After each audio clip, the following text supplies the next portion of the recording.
Hello and welcome back to another TP's Diary video.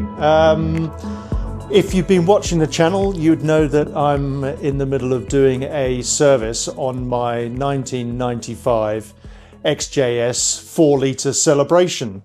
This car has the AJ16 engine in it, and yeah, today I'd quite like to get the service on the engine all sort of sorted out and finished off. So I think I've got all the plugs now, but I think what I would quite like to do before I fit the plugs and just basically try and start finishing off this service, I think I'm going to give the engine a bit of a health check. So I'd like to run a compression test on the car. So I'm going to do that now.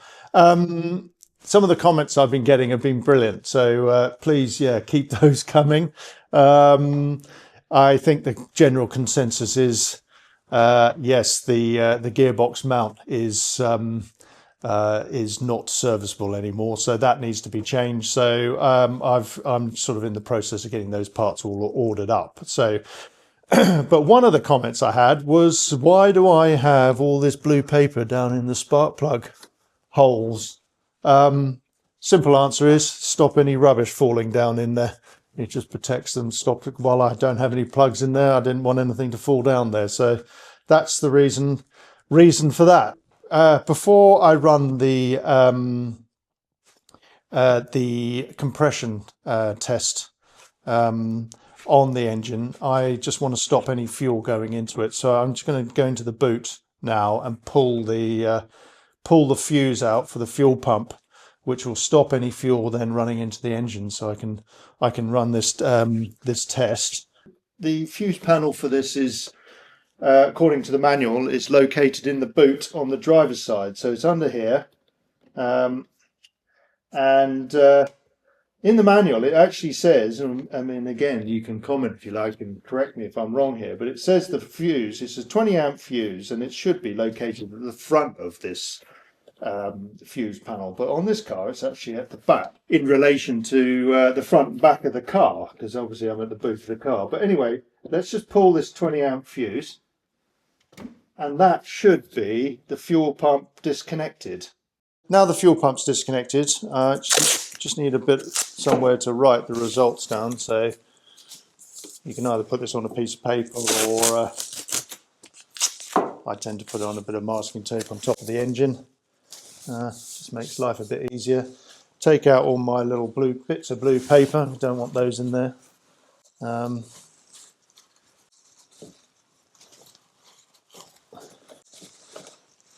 Okay, so next thing is we get ourselves a compression tester. This is my one. Quite a straightforward bit of kit. It's just basically a pipe with that screws into the spark plug hole with a gauge on the end. Let's screw that in there. This is actually, I'm starting at the back, this is actually cylinder 6. So it starts at 1, and then, right, so let's crank the car over now. It's in park. I don't know if I have to put my foot on the brake on this car. I've never.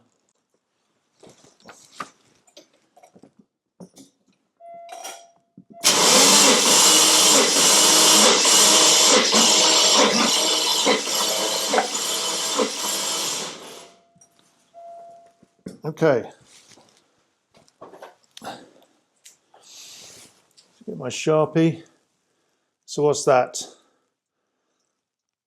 That's just a little over 13 bar, so I'm going to put 13 plus. Okay, there's a button on the side here.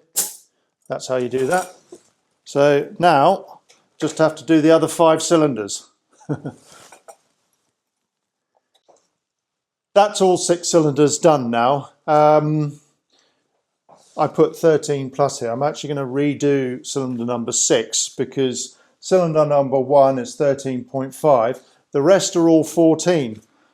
which I would say is a pretty good result. But I just would like to redo this just to see whether it's actually 13.5. I mean, I've just put 13 plus, which is probably a bit of a mistake.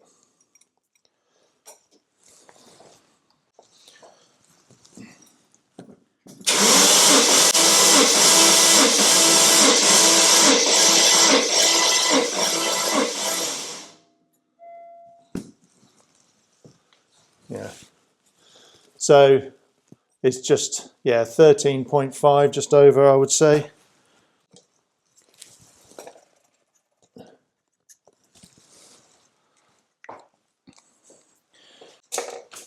So I would say that that's pretty good. So cylinder number 1's 13.5 bar, cylinder number 6 13.5 bar, or just a bit over. The rest of them all 14 bar, which I would say that's pretty good.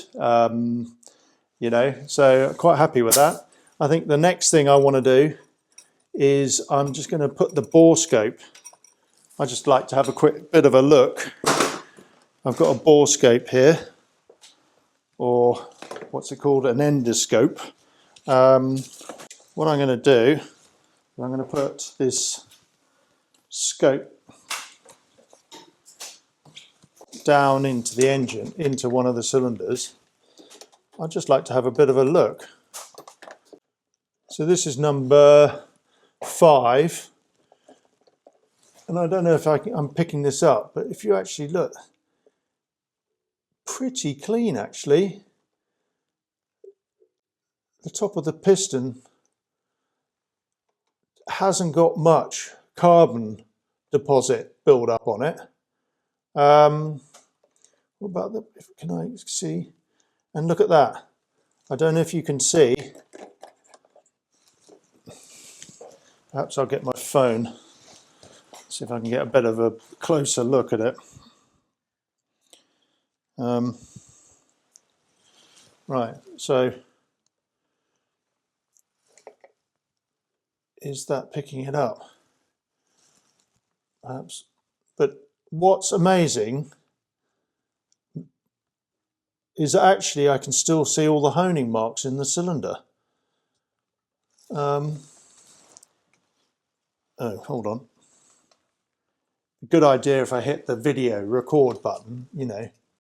Well, I don't know whether this is getting it or not. I won't be able to actually tell until a bit later, but I mean, what's incredible is there's not much in the way of carbon deposits on top of that cylinder, and I can actually see the hone marks on the cylinder. So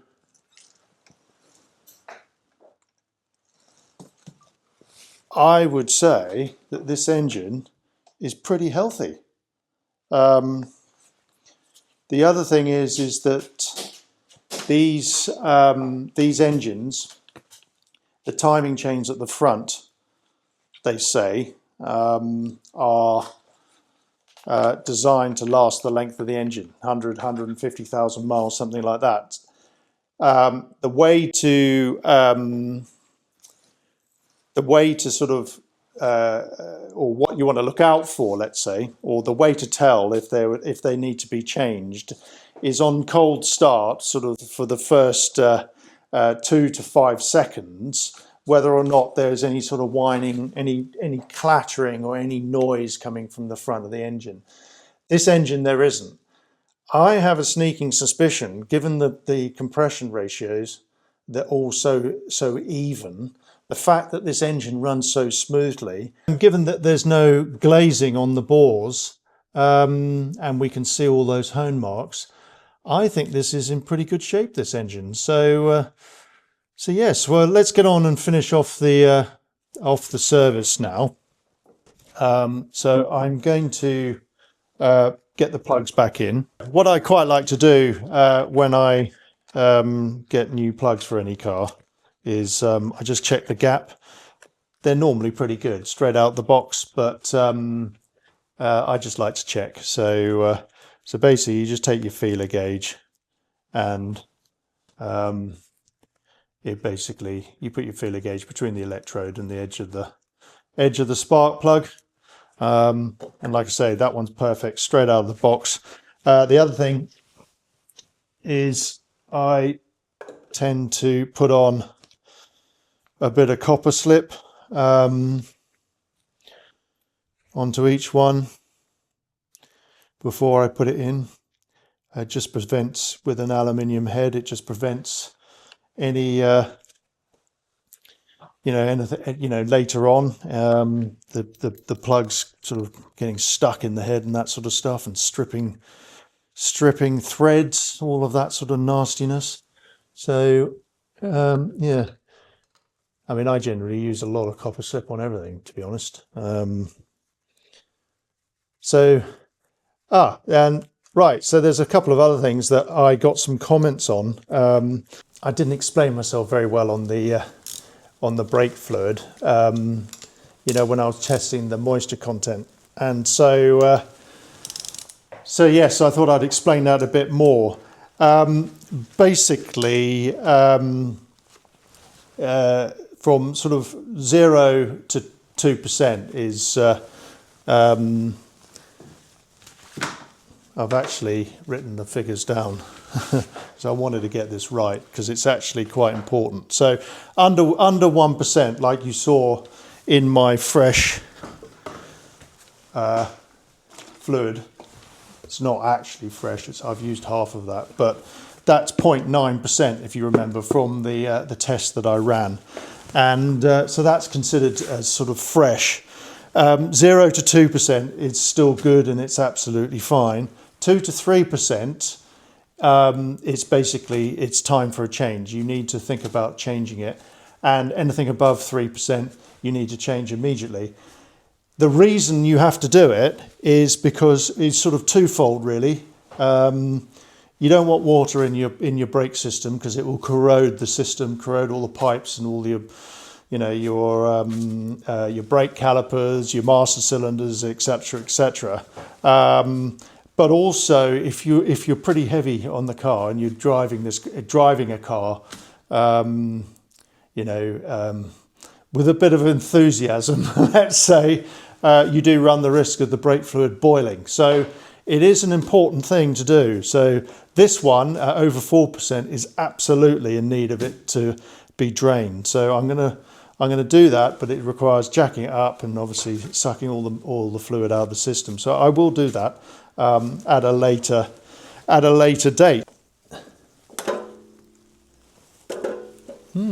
Which one? No, that's that one. Okay, so that's that plug in now, and then just going to reinstall the coil pack. Again, I'm going to put a bit of copper slip on these bolts.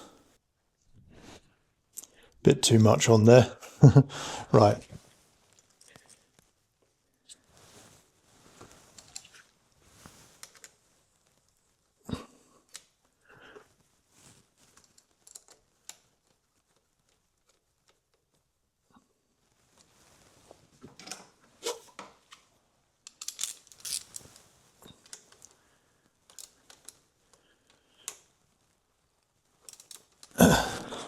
Okay, that's one in. Let's get the other 5 in.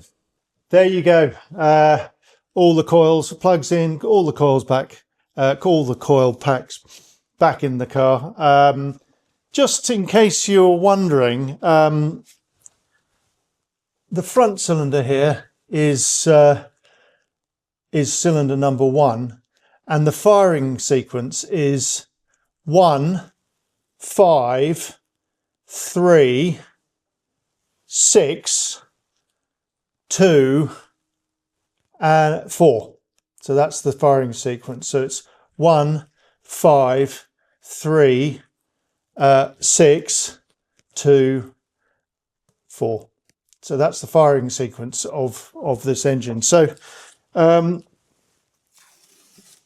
get rid of my impression test results.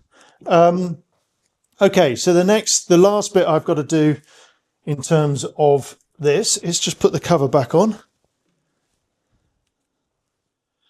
and it goes on like there. And again, I'm going to use a Just a drop of copperies on each of these, only because it's steel going into aluminium, which you'll end up getting sick of me saying because I say it all the time. But, you know, last thing you want is any of this stripping out on you.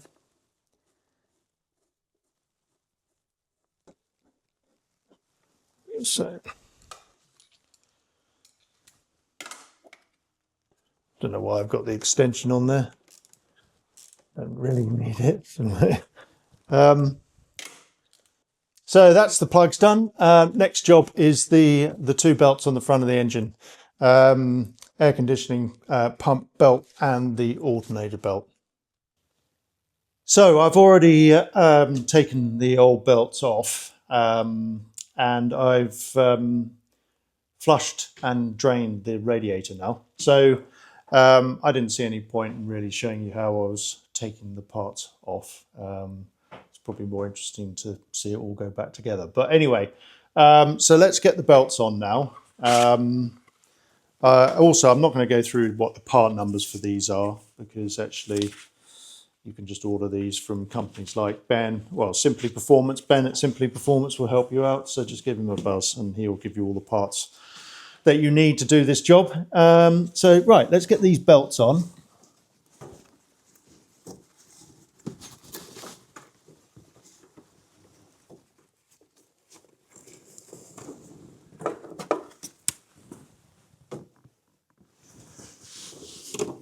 Okay.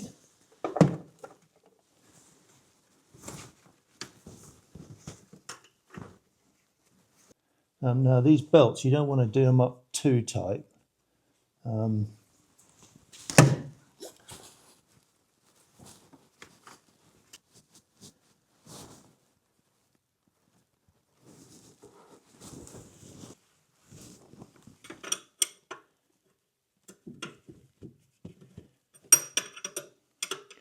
Just do this, locking that up.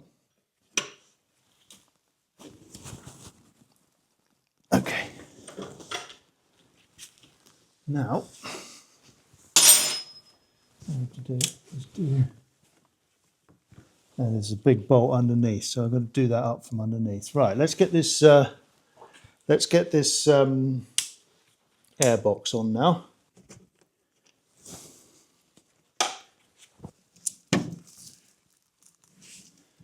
So.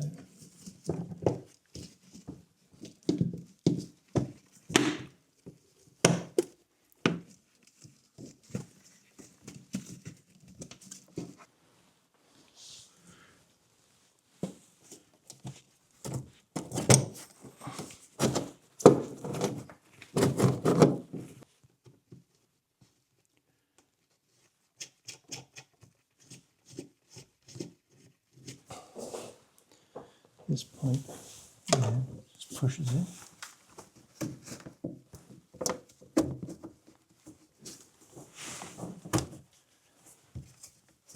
Right. Okay, so that's the alternator belt in, which also drives the water pump and the fan. And the air box in, I've just got to do these bolts up, but I haven't got a spanner here, so I'll have to go and get that. The next job is underneath, so let's get underneath and put this belt on. I'm just going to tighten up the alternator because I want to get that job done, finish that side of it off. I always like to get them all finished off before I go on to the next bit, mainly because otherwise, you know, you may forget, which it wouldn't be good.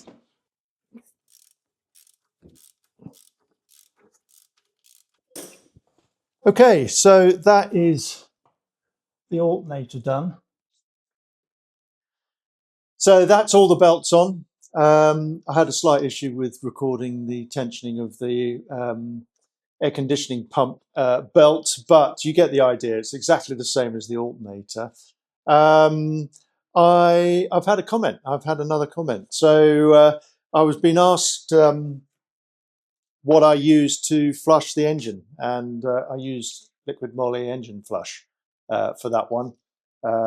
I use this product. I think it's pretty good. It's always seemed to work for me. So anyway, next job is to fill the cooling system, and I've got a new toy that I want to try, and that is this vacuum, what do you call it? A vacuum filling tool. I've seen them online. Probably, if you're watching YouTube and a lot of these programs, you've probably seen them as well. So I thought I'd give it a go. First thing I have to do is I have to put a cap on the expansion tank. It's a special cap. It's got a fitting on the end of it. Just, that just pushes it straight in there. Then I have a pipe that goes from that to that.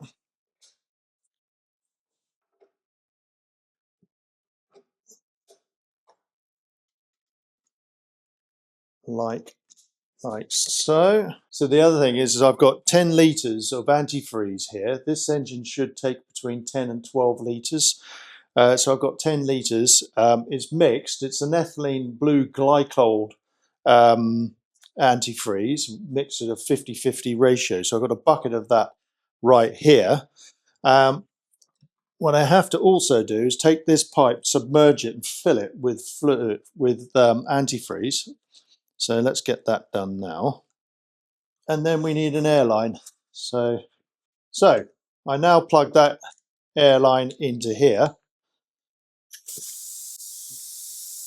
Like so. Open up this valve.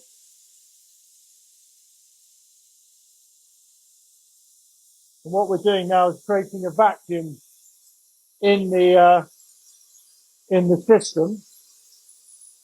And you can see now all the water pipes are now obviously sucking together.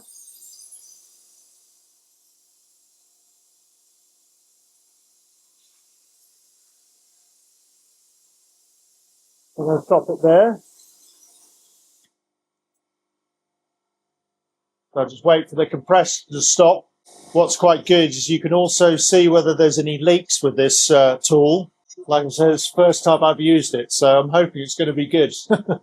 What's interesting is this gauge is holding pressure, so clearly there's no leaks in the system, which is excellent. Okay, so I'm now going to turn on this tap. There we are, and it's just now pulling all the antifreeze into the system from the bucket at quite a rate. Well, that was good. Yeah, so that's all worked really nicely. Yeah, I quite like that new tool, which is good. When you run out of vacuum, you've got to go through the process again. And what I did discover is actually take the feed pipe off before you try and pull a vacuum, because it's sort of it's sucking the what residual fluid is in here all comes out. So that's a bit messy, but apart from that, it worked an absolute treat. So okay, so let's fire up the engine. I've already put the fuse back in the panel at the back of the car.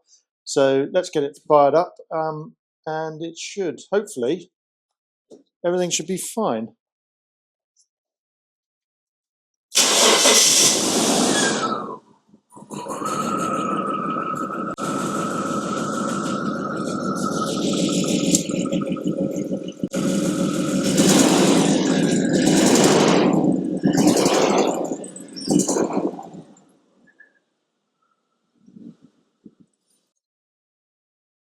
Okay, boring. There's a misfire.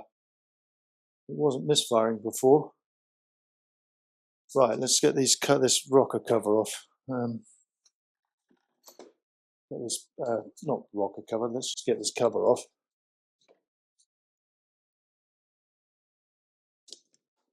Got these rather natty little lights here for checking injectors. We did plug it in like that. Right, start it again.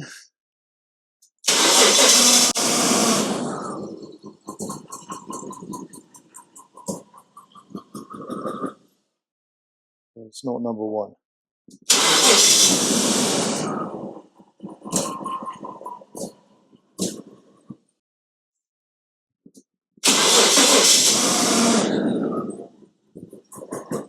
Not number three.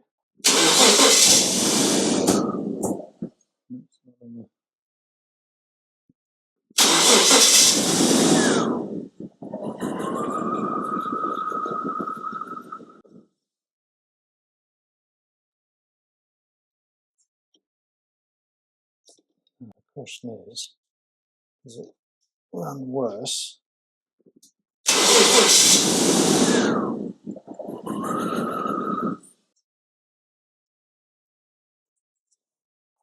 See what happens.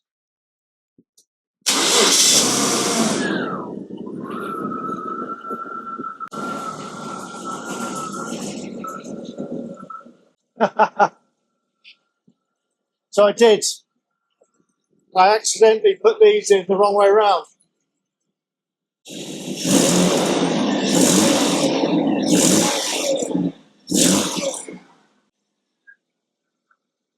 So there you go. Perfect. It's beautifully sweet, this engine. I mean, literally, it's just creamy smooth. It's really lovely.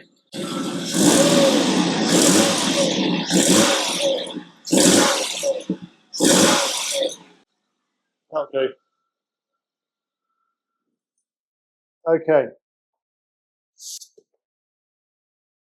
So there you go. That's the engine all serviced. And apart from that little mishap with my misfire, it's all working. I mean, it's a beautifully smooth engine, this one. So so next week I am going to be starting and getting the gearbox serviced, and obviously I'm going to be tackling that rear gearbox mount. So yeah, I hope you enjoyed this video. If you did, please give us the thumbs up and subscribe. And I'll see you all in the next video.